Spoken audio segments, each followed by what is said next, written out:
আমাদের চৌমুহনী মুন্সিরহাটের দক্ষিণে যে রাস্তার উপর দিয়ে কিন্তু এখন পানি আস্তে আস্তে কিন্তু উঠতেছে, ক্রমান্বয়ে বেড়ে চলেছে। আসলে সকালে আমরা এত পানি দেখি না, আরও কম পানি দেখছি আসার সময়। এখন কিন্তু আরও দেখতেছি অনেক পানি। আসলে ফেনীর পানিগুলো আমাদের এদিকে চাপ দেওয়াতে ক্রমান্বয়ে পানি বাড়তেছে।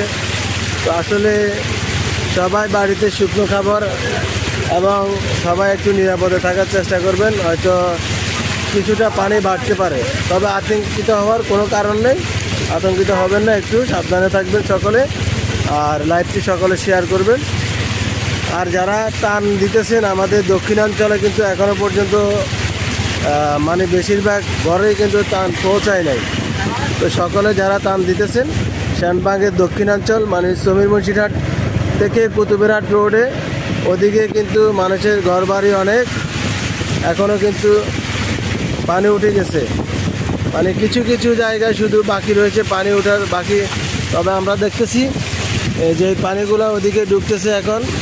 হয়তো বা যাদের বাড়িঘর শুকনা ছিল এতক্ষণ, তাদের ঘরেও কিন্তু পানি ওঠার সম্ভাবনা রয়েছে। তো আপনারা এদিকে একটু খেয়াল রাখবেন। সকলকে অসংখ্য ধন্যবাদ। লাইভটি শেয়ার করবেন।